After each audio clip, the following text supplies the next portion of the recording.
ये क्वेश्चन देख रहे थे हमारे पास, क्या था कि हमने ए को क्या रखा कांस्टेंट, बी हमारे पास कितने टाइम चेंज हो रहा है 2 टाइम्स, और इसमें हमारे पास कोई चेंजेस नहीं है, सेम है, तो मतलब हमारे पास इसका जो अगर पावर अगर 0 रख देंगे तो ये कितने टाइम्स आ जाता 1 आ जाता, तो वो 1 ही टाइम्स है, कुछ नहीं है, तो कांस्टेंट तो 1 टाइम्स है। तो हमारे पास पता चल गया कि बी का जो पावर होगा वो आ गया हमारे पास 0।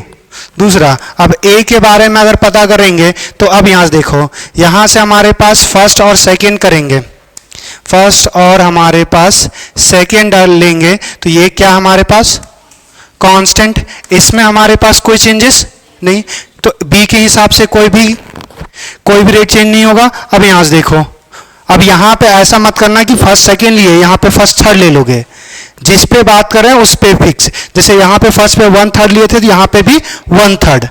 अब यहां से देखो, अगर फर्स्ट सेकंड ले रहे थे तो यहां पे कांस्टेंट था, ये कितने टाइम्स हो रहा है 2 टाइम्स, तो यहां पे फर्स्ट सेकंड में देखेंगे तो ये कितने टाइम्स है 5 को 2 से मल्टीप्लाई करोगे आ जाएगा 10 पॉइंट है आगे, तो ये भी हमारे पास कितना है 2 टाइम्स। तो अगर हमारे पास कंसंट्रेशन जो चेंज कर रहे हैं वो 2 टाइम्स और रेट भी सेम ही चेंज हो रहा है, मतलब 2 का पावर कितना होना चाहिए 1, तो ये हमारे पास 1 आ जाएगा। तो रेट लॉ एक्सप्रेशन ऐसा लिख सकते हैं, rate is equals to K to power 1 B to power 0। तो या तो आपसे ये पूछेगा कि ऑर्डर आपका ओवरऑल रिएक्शंस का क्या होगा, या ए के रिस्पेक्ट में क्या होगा और या बी के रिस्पेक्ट में, तो आपको सीधा सिंपली ये कॉलम दिया रहेगा, आपको सिर्फ इतना ही आइडेंटिफाई करना है कि ए के बेसिस पे हम ए को कांस्टेंट रखेंगे, बी को वेरिएबल करेंगे।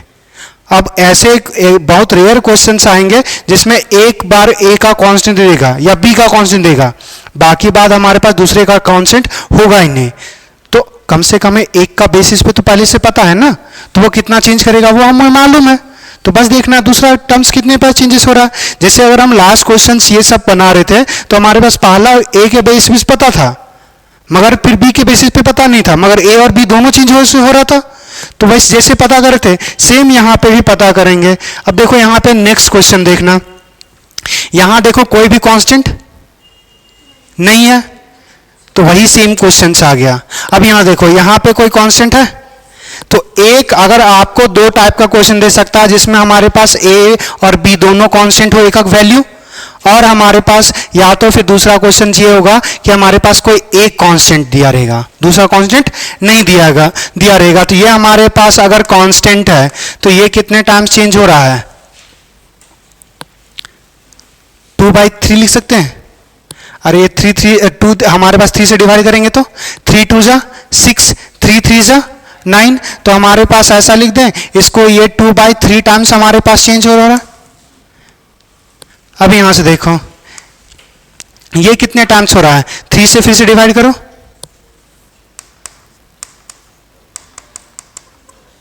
दिख रहा है 3 9 जा 27, 3 4 जा 12, पॉइंट सेम नंबर पे तो पॉइंट हटा भी सकते हो, तो ये कितना हो गया 4/9। देखो या 2/3 का पावर अगर 2 रख देंगे तो क्या ये हमारे पास दे देता 2 का स्क्वायर 4, 3 का स्क्वायर 9, तो कितना हमारे पास बी के बेसिस पे आ गया ऑर्डर 2, तो बी के बेसिस पे हमारे पास ऑर्डर पता चल गया 2। अब हमारे पास ए के बेसिस पे देखना है, तो अगर ए के बेसिस पे देखना है तो हमारे पास अब यहां देखो ये कंसंट्रेशन कितने टाइम चेंज हो रहा है, तो ये 2 टाइम चेंज हो रहा है, तो ये कितने टाइम चला देगा 2 2 जा 4 टाइम्स, 4 टाइम्स तो फिक्स है, 4 से अगर ज्यादा चेंजेस होगा तब फिर हमारे पास आएगा। ये कितने टाइम चेंज हो रहा है 2 टाइम्स। अब यहां से देखो ये कितने टाइम चेंज हो रहा है 3 4 जा 12, तो अगर हमारे पास अच्छा यहां पे पॉइंट्स तो नहीं आएगा ना, ये तो हमारे पास कुछ ज्यादा ही आ जाएगा, ये हमारे पास 0.3 होना चाहिए वरना नहीं आएगा, ये 0.3 आएगा यहाँ पे, सॉरी, तभी हमारे पास ये 0.4 आ जाएगा। तो ये हमारे पास कितना है 3 4 जा 12, एक डिजिट के बाद पॉइंट देते हैं तो वही आ गया। अब ये हमारे पास 4 टाइम्स है, तो इसके बेसिस पे हमारे पास कितना होता था 4 टाइम्स, क्योंकि बी का पावर कितना है 2, तो 2 का पावर 4, मतलब इसके बेसिस पे कोई चेंजेस, तो ए का पावर कितना आ जाएगा 0। क्लियर इतनी बात है, फिर से देखना हमने पहला देख ढूंढा कि किसी को कौन सी एक तो पहला शुरुआत करना है उस वैल्यू से जिसका कम से कम दो वैल्यू कांस्टेंट दिया रहे। बी को हमने देखा कोई कांस्टेंट नहीं नजर आ रहा, ए का कांस्टेंट नजर आ रहा फर्स्ट और सेकंड, तो फर्स्ट और सेकंड यहाँ पे कांस्टेंट, तो इसके बेसिस पे कोई चेंजेस नहीं। तो यहाँ पे हमारे पास 6 और ये सेकंड टर्म्स में ये कितना टाइम चल रहा है 2/3, तो यहाँ पे हमारे पास पता किया ये कितना हो गया 4/9। तो अगर इसका पावर 2 रखते तो हमारे पास आ जाता, तो कंसंट्रेशन का पावर जो रख रहे वही तो हमारे पास क्या है ऑर्डर, तो ये हमारे पास बी के बेसिस पे ऑर्डर पता है। अब हमारे पास क्या किए, या तो हमारे पास फर्स्ट सेकंड ले सकते थे या फर्स्ट थर्ड भी ले सकते थे। चलो अगर हमारे पास यहां से एक और हम समझा दें कि हमारे पास फर्स्ट और थर्ड ले लेते हैं, तो ये तब भी कितने टाइम्स चेंज हो रहा है 2 टाइम्स, और यहां पे हमारे पास कितने टाइम्स चेंज हो रहा है 3 टाइम्स, और यहां पे कितने टाइम्स चेंज होगा 3 9 जा, तो 3 का पावर हमारे पास इसका फिक्स है, 3 का पावर कितने टाइम्स रखेंगे 3 का पावर 2, तो कितने टाइम्स आ गया, तो इसका कुछ भी चेंज करे कोई फर्क, सिर्फ इसी पे डिपेंड कर रहा है।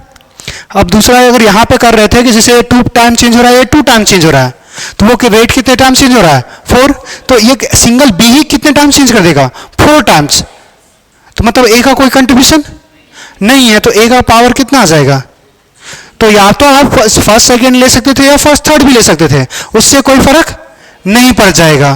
क्लियर इतनी बात है, अगर इतनी बातें समझ में आ गया तो ये बना के बताइए हमको।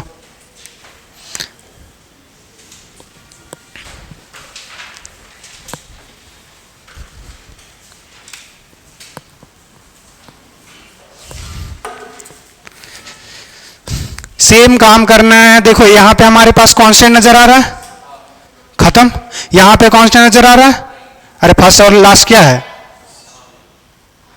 हाँ तो बस ये कितने टाइम चेंज हो रहा है वो कितने टाइम चेंज हो रहा है पता कर लीजिए, ऑर्डर पता चल जाएगा।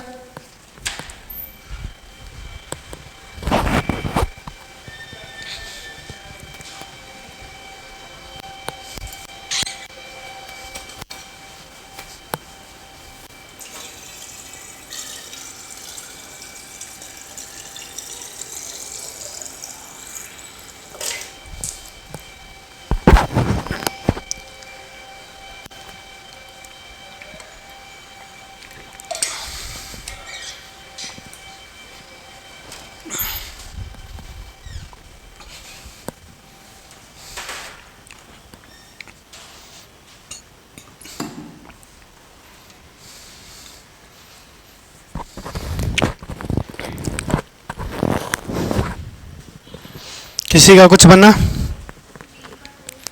बी का 2, बी के बेसिस पे 2 आएगा,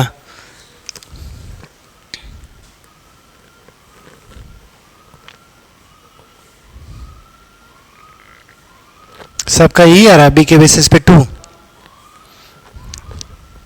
ठीक देखते हैं,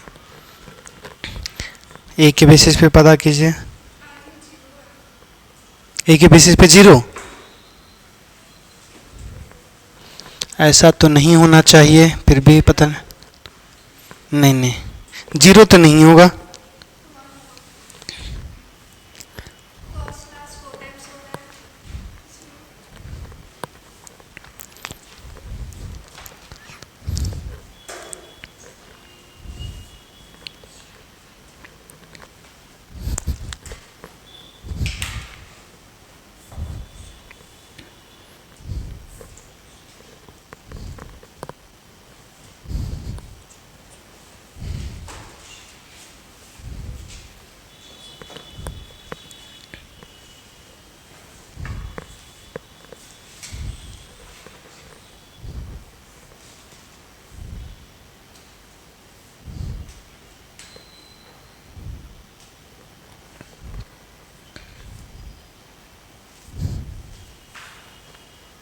ये कितने टाइम्स लिखिए, ये कितने टाइम्स हो रहा है, तो पावर कितना आएगा 4 का पावर कितना रखेंगे, ये 0 का आंसर लिख दिए है,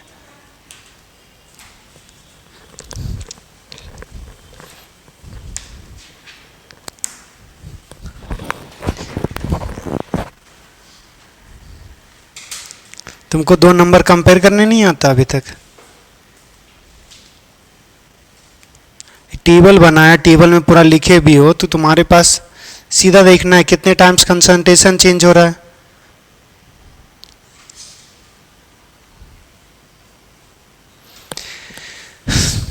बनाए हम, देखो यहां से पहले ए का कंसंट्रेशन कांस्टेंट है या बी का, ए या बी, बी अगर कांस्टेंट रखेंगे तो हमारे पास फर्स्ट और थर्ड दिख रहा है कांस्टेंट, तो फर्स्ट और थर्ड की बात करेंगे ए का, तो फर्स्ट और थर्ड की बात करेंगे तो ये कितने टाइम्स हो रहा है, अगर ये 4 टाइम्स हो रहा है तो यहां पे हमारे पास कितने टाइम चेंज हो रहा है, तो 4 का पावर कितना रखेंगे कि 4 आ जाए, तो ए के बेसिस पे पावर हमारे पास क्या आ गया,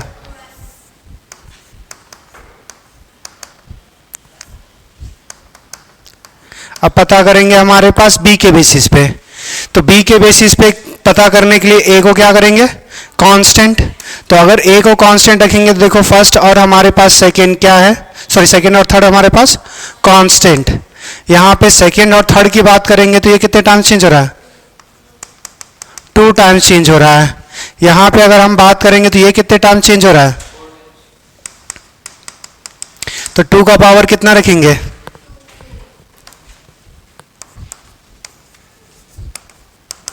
क्या कर रहे थे तुम,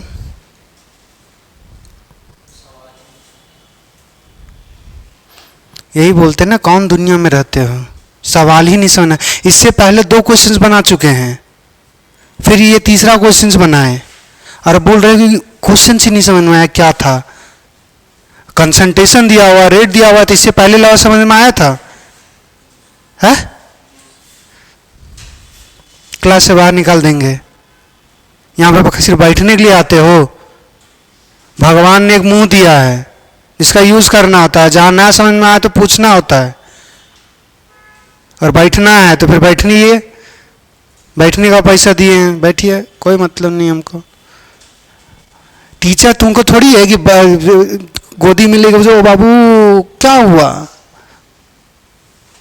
गधा कहीं के, एक तो जब सब अगर नहीं समझा तो पूछेगा ना रे कि बैठे रहेगा, और फिर अगले दिन से सर वो जो बताए थे तो ना समझ में नहीं आया था, नहीं वो अगले दिन तो भी पूछेगा नहीं, वो 1 हफ्ते बाद या 2 हफ्ते बाद पूछेगा, क्या हालात है तुम लोगों का, इसलिए बोल रहे हैं ना, कोई बात नहीं, जो होगा अच्छा ही होगा।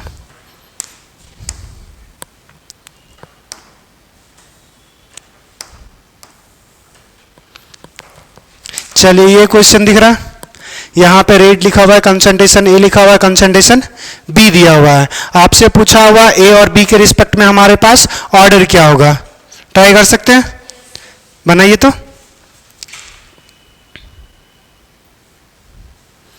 बिन ऐसी देख के बन सकता है, लिखने की जरूरत कोई नहीं है, ये देखो तो यहाँ पे फर्स्ट और सेकंड, जो सेकंड और थर्ड हमारे पास कांस्टेंट है, ये कितने टाइम चेंज हो रहा है, 2 टाइम्स, ये कितने टाइम्स चेंज हो रहा है, 4 टाइम्स, अरे 4 चौक 16, ये 10 टू पावर 3 करोगे 16 होगा, ये अगर 2 बार चेंज करो तो ये कितने बार चेंज हो रहा है, ये 2 बार चेंज करो तो ये कितना हो गया, अभी तो बोलो 4 टाइम्स, तो 2 का पावर कितना रखोगे, तो बी के बेसिस पे पावर कितना आ गया, एक ही ऑप्शन है,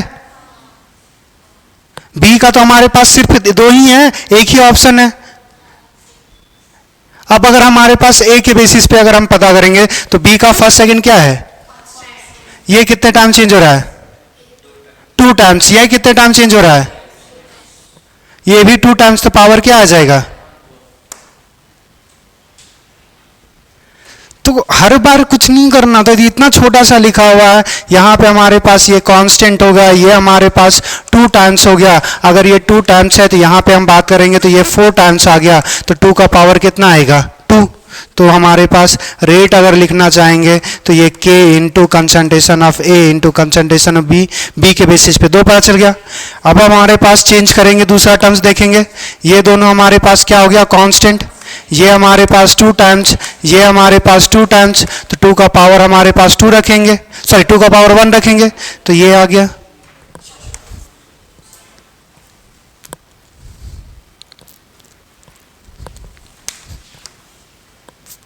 अब वर्क कीजिए। वही नंबर्स है क्या कुछ देर पहले बना रहे थे हम लोग? अरे इससे पहले वाला क्वेश्चन 6, 72, 288, 24 वही तो है, एक ही डाटा तो है, बस आगे पीछे किया हुआ है। क्लियर? तो अब ये हमारे पास जो हम लोग पढ़ रहे थे रेट ऑफ रिएक्शंस और ऑर्डर मॉलिक्युलरिटी, ये हमारे पास कंप्लीट हो गया। अब हमारे पास पढ़ेंगे इंटीग्रल एंड डिफरेंशिएशन फॉर्म हो गया। हमारे पास इंटीग्रल फॉर्म देखेंगे, जीरो ऑर्डर, फर्स्ट ऑर्डर। तो ये ट्राई कीजिए, या तो बना ही चुके हैं। बढ़े अब आगे, बढ़े आगे, तो इसी में ऐड करते जाते हैं हमारे पास। अब हमारे पास जो पढ़ेंगे वो इंटीग्रल फॉर्म पढ़ेंगे, integral form of different reactions या different order of reactions. Integral form of, इससे पहले जो रेट पढ़ रहे थे वो डी, हमारे पास डी ए, जैसे डी कंसंट्रेशन बाय टाइम कर रहे थे तो डिफरेंशिएशन फॉर्म था, डिफरेंशियल फॉर्म। अपर जो पढ़ने वाले हैं वो इंटीग्रल फॉर्म पढ़ने वाले हैं। तो इंटीग्रल फॉर्म या इंटीग्रेशन फॉर्म भी लिख सकते हैं, integral form of different order, different order, जिसमें हम लोग सबसे पहला जो बात करेंगे वो जीरो ऑर्डर की बेसिस पे बात करेंगे। तो पहला हमारे पास है zero order, zero order reaction.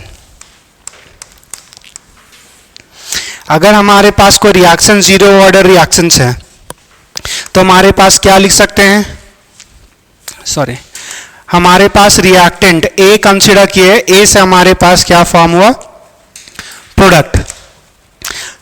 हमारे पास पहले से मान रहे हैं कि ये रिएक्शन कैसा है, जीरो ऑर्डर।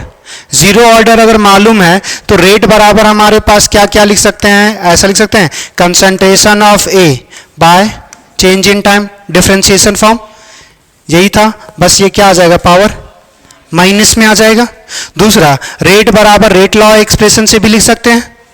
क्या लिखते हैं हमारे पास, के इंटू कंसंट्रेशन ऑफ ए का पावर कितना लिखेंगे, कितने ऑर्डर का रिएक्शंस है, तो ए का पावर कितना आएगा, जीरो। अब किसी का पावर जीरो है उसका मतलब क्या आ जाएगा, 1। तो हमारे पास ऐसा लिख सकते हैं, माइनस डी ए बाय हमारे पास D T is equals to हमारे पास के। किसी को कोई प्रॉब्लम? चलिए, अब हमारे पास ये, हमारे पास इसको ऐसा लिख दे रहे हैं, D A minus D A is equals to हमारे पास के डी टी। अगर हमारे पास प्रॉपर लिमिट के साथ इंटीग्रेट करेंगे, अगर इंटीग्रेशन करेंगे, इंटीग्रेटिंग बोथ साइड, अगर इंटीग्रेट करेंगे both side with proper limit, proper limit, proper limit क्या ले रहे हैं वो देखना। हमारे पास यहां पे लिख रहे हैं इंटीग्रेशन ऑफ, माइनस बाहर निकाल सकते हैं, D A by D T, sorry D हमारे पास सिर्फ बचा क्या है, डी ए। अब हमारे पास इनिशियल कंसंट्रेशन जो मान रहे हैं वो ए नॉट मान रहे हैं, फाइनल कंसंट्रेशन जो मान रहे हैं वो हमारे पास ए टी कंसिडर कर रहे हैं, इज इक्वल्स टू हमारे पास यहां पे के बाहर है, के कांस्टेंट है, तो कांस्टेंट हमें पता है कि डिफरेंशिएशन हो या इंटीग्रेशन, कांस्टेंट टर्म्स हमारे पास बाहर निकल जाएगा, हमारे पास सिर्फ क्या बचेगा, dt। तो ये जो ए नॉट कंसंट्रेशन मान रहे हैं ये हमने माना कि t इज इक्वल्स टू हमारे पास 0 पर है, और यहाँ पे जो हमारे पास जो at मान रहे हैं वो टाइम t पर है। तो हमारे पास सीधा 0 से t तक इंटीग्रेट कर रहे हैं। 0 पे हमारे पास इनिशियल कंसंट्रेशन क्या है, ए नॉट, हमारे पास टाइम टी पे कंसंट्रेशन क्या है, ए टी। क्लियर? अब इंटीग्रेट करेंगे तो आपने पढ़ा था dx का, सॉरी dx का इंटीग्रेशन क्या होता है, x होता है। अरे x का पावर क्या है, 0। तो आप क्या पढ़े थे, जनरल फॉर्म, अगर हमारे पास इंटीग्रेशन हो, यहां पे अगर n पावर हो तो आपने पढ़ा था dx का इंटीग्रेशन x का power n+1 divided by n+1 1। तो हमारे पास यहाँ पे कुछ भी टर्म्स नहीं है, सिर्फ dx हमारे पास dt है, तो यह t का टर्म्स नहीं है, तो t का पावर क्या है 0। उसी तरह हम x का पावर अगर हम 0 कंसिडर करेंगे तो x का power 0 plus 1 divide by 0 plus 1, तो x बाय क्या आ गया 1, मतलब x आ गया। मतलब जो अगर जो टर्म्स दिखा रहेगा मतलब वही एक टर्म्स आ जाएगा। तो यहाँ dt लिखा हुआ तो t आ जाता, यहाँ पे a लिखा हुआ है तो हमारे पास सिर्फ a बचेगा। तो यहाँ पे हमारे पास कंसंट्रेशन ऑफ a नॉट और a t, lower limit a not, upper limit a t। फॉर्मूले यहाँ पहले से नेगेटिव था वो नेगेटिव आ जाएगा। यहाँ से देखो ये क्या आ जाएगा हमारे पास t, lower limit 0 upper limit t। तो हमारे पास क्या आ जाएगा, यहाँ से अपर लिमिट पुट करेंगे तो ये हमारे पास A T minus A naught, अभी भी नेगेटिव बाहर होगा। यहाँ से हमारे पास t का वैल्यू एक बार t रखेंगे एक बार 0, तो हमारे पास ये लिख सकते हैं A naught minus A T is equals to हमारे पास के टी। तो हमारे पास जो फॉर्मूला आ जाएगा ये अगर हमारे पास ए टी बराबर, ए टी हमने उस साइड ले जाएंगे या तो एक बार लिख ही देते हैं उसके बाद अरेंज करेंगे। यहाँ से लिख सकते हैं ए नॉट माइनस हमारे पास के टी इज इक्वल्स टू हमारे पास ए टी। तो ये हमारे पास क्या गया A T is equals to A naught minus K T. यही हमारे पास हो गया फर्स्ट ऑर्डर रिएक्शंस का, सॉरी जीरो ऑर्डर का रिएक्शंस का फॉर्मूला। तो ए टी क्या है, concentration at time T. A naught क्या है, इनिशियल कंसंट्रेशन। के क्या है, रेट कांस्टेंट। टी क्या है हमारे पास, टाइम।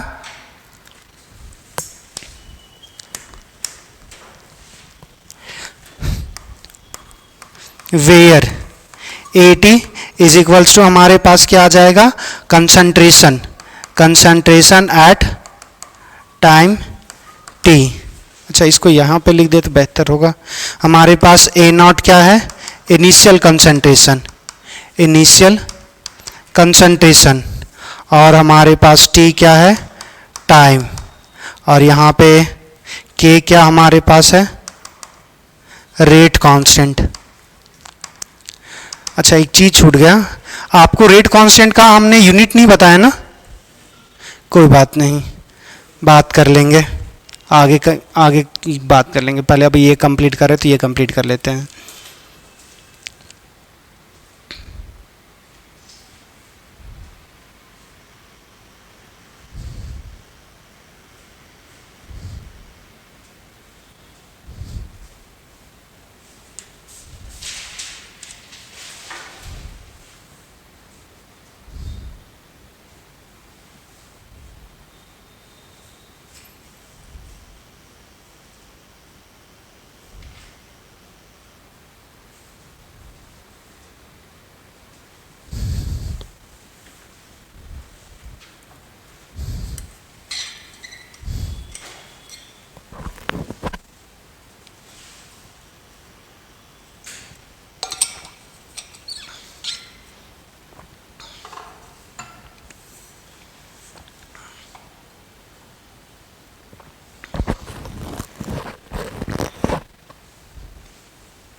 ये इम्पॉर्टेंट है, 10th-12th के बोर्ड में भी आ सकता है, जीरो ऑर्डर का डेरिवेशन और फर्स्ट ऑर्डर का derivation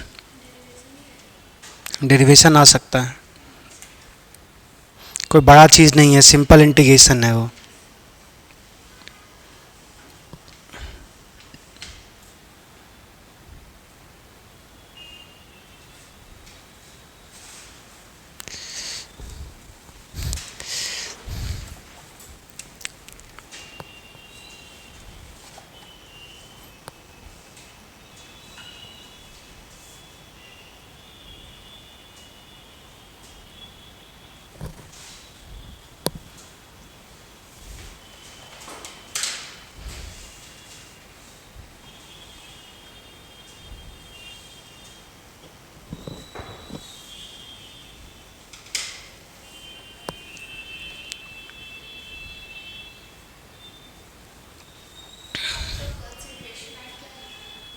Concentration at time t, Et is equals to concentration at time t.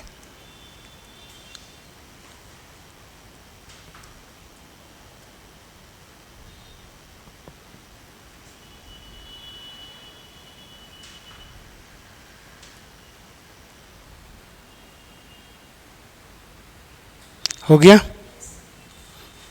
चलिए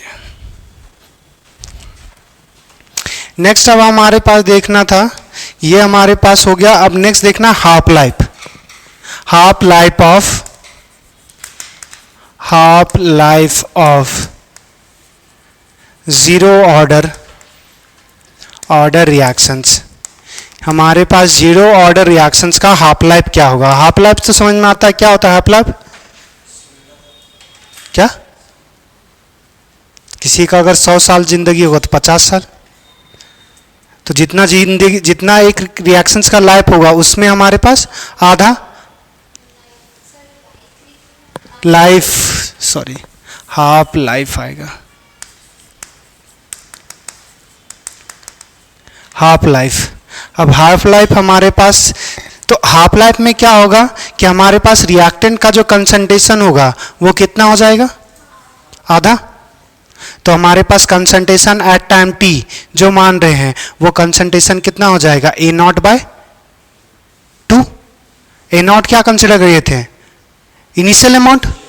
तो इनिशियल अमाउंट का हमारे पास अगर आधा खत्म हो जाएगा मतलब वही क्या है? Half life.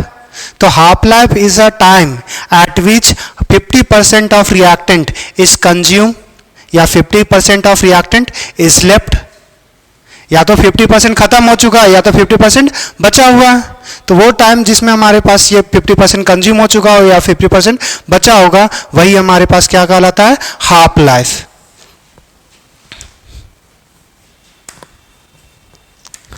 तो इसमें लिख सकते हैं the time required for any reaction to complete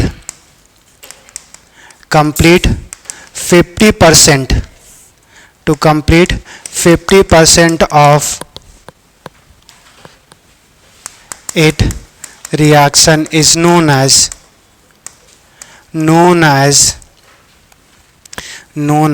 half life time.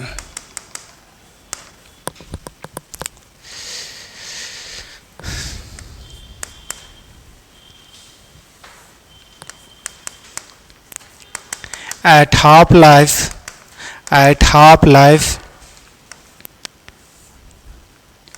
50% reactant get consumed और 50% reactant left.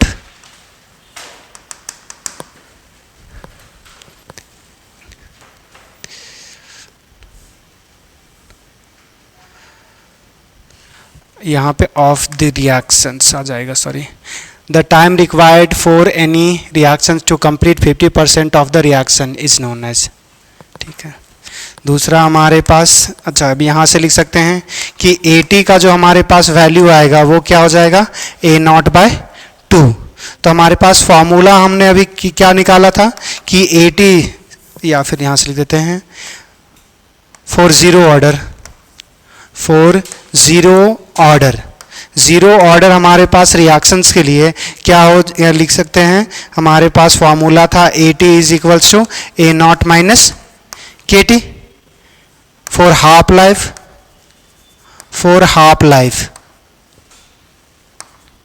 हाफ लाइफ की बात करेंगे तो हमारे पास AT क्या हो जाएगा, A नॉट बाय 2, और हमारे पास एंड जो टाइम हो जाएगा वो हो जाएगा T हाफ, या फिर लिखेंगे T 50%। हाफ लाइफ जो होगा हमारे पास वो हमारे पास सीधा simply A not by concentration A not by 2 हो जाएगा। टाइम को या तो 1/2 लिखेंगे या तो 50%। 1/2 मतलब आधा, या 50% इसका मतलब भी हमारे पास आधा। अब यहाँ से देखो 9 AT की जगह क्या हो जाएगा हमारे पास, A not by 2, A not था पहले से हमारे पास, इज माइनस KT की जगह हमारे पास आ जाएगा T हाफ।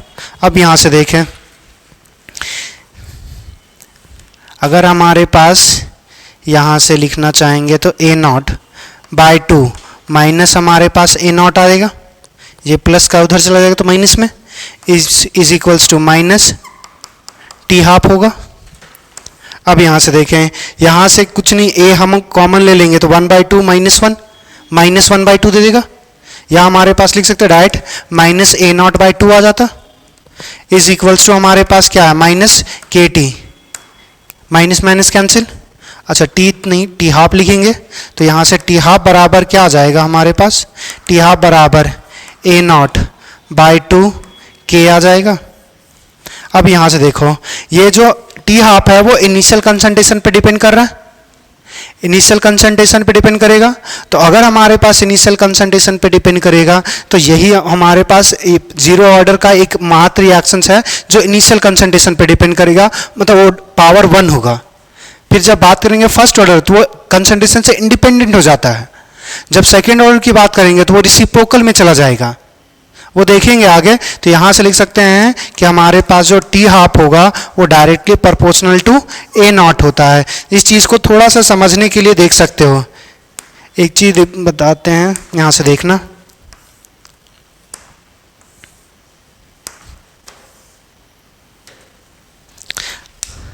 अगर हमारे पास कंसंट्रेशन A नॉट है तो अगर A नॉट बाई 2 हो रहा है तो यहाँ से जो टाइम होगा वो क्या हो जाएगा, T हाफ, इनिशियल कंसंट्रेशन का हाफ, ये भी T हाफ। अगर A नॉट था पहले A नॉट बाई 2 और A नॉट बाय हमारे पास 4 है तो यहाँ से यहाँ पे भी क्या होगा हमारे पास, T हाफ ही होगा।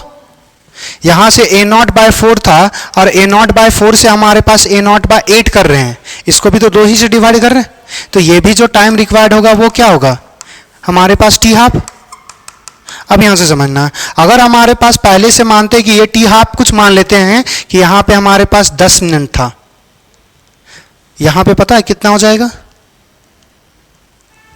यहाँ से देखो अगर T हाफ हम 10 मिनट मान रहे हैं, 10 मिनट मान रहे हैं तो अगर हमारे पास मतलब A नॉट बाई 2K का वैल्यू 10 आ रहा होगा, अगर A नॉट का वैल्यू क्या हो जाएगा, A naught by 2, A naught by 2, तो ये क्या आ जाएगा, पहले से आधा और हो जाएगा। तो अगर ये 10 मिनट लग रहा था तो अब यहाँ पे क्या हो जाएगा 5 मिनट, यहाँ पे कितना आ जाएगा 2.5 मिनट, मतलब ये अमाउंट पे डिपेंड करेगा। यही लिखे थे T हाफ जो होगा वो हमारे पास इनिशियल अमाउंट पे, तो इनिशियल अमाउंट अगर कुछ और रहेगा तो उसमें जितना टाइम लगेगा अगर उसका आधा हो गया तो अगले हाफ टाइम में उसका टाइम जो होगा वो और आधा हो जाएगा, और अगर आधा हो गया फिर से उससे आधा होने के लिए जो टाइम रिक्वायर्ड होगा फिर से क्या हो जाएगा आधा। तो ये कंटिन्यूसली हाफ हाफ में चेंज होते चला जाएगा, लिख लीजिए।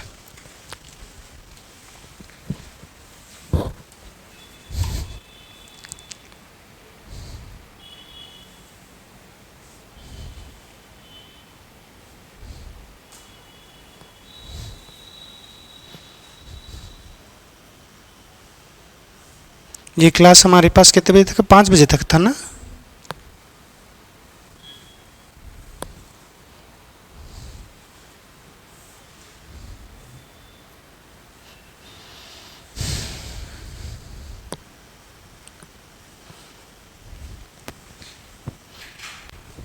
तो अगर हो ही गया टाइम तो फिर बंद करते इसको।